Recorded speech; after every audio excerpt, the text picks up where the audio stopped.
Good afternoon, ladies and gentlemen. As I stand here today, I would love to discuss something that's very deep and extremely important to me.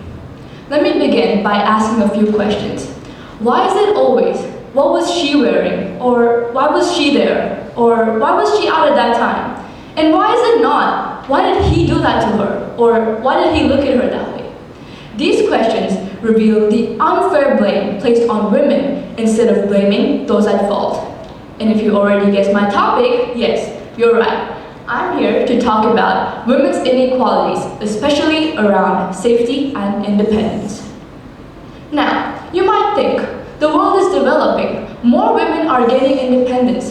And yes, on the surface, we see more women accessing education, more women in the workforce, and more women occupying powerful positions.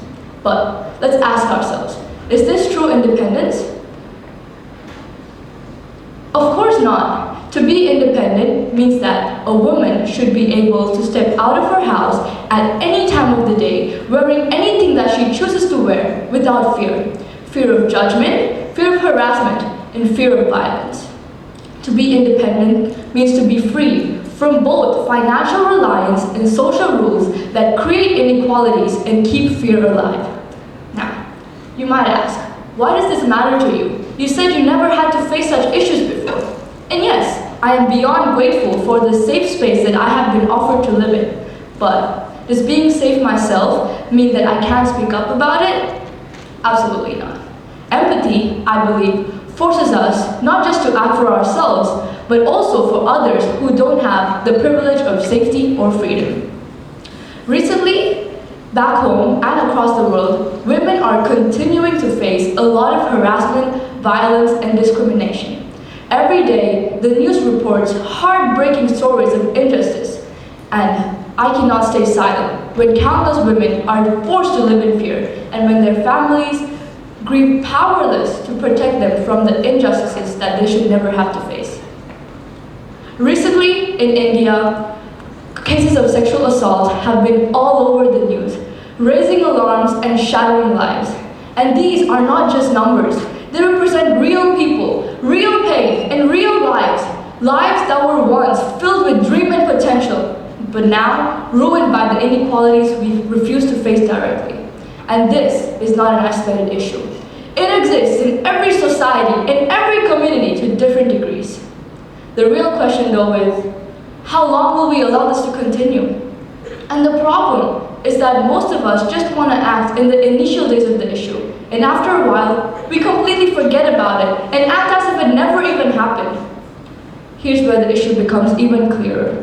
Why do we, as a society, place the burden on women to protect themselves? Why do we make their safety their responsibility only? Why do we teach our girls to dress respectfully, to behave appropriately, and to always be on the watch out? Shouldn't the focus be on the people's actions instead of the victims? So, let's change the way the story goes together.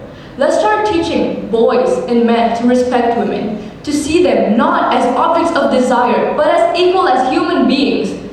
I firmly believe that true change won't come just by educating our daughters. It will only come when we raise better sons. We should teach men to see women with respect, with decency, with dignity, just as they'd want another man to look at their sisters or mothers, which is with respect, care, and pure intentions. Parents, I want you to listen closely, because you play an important role here.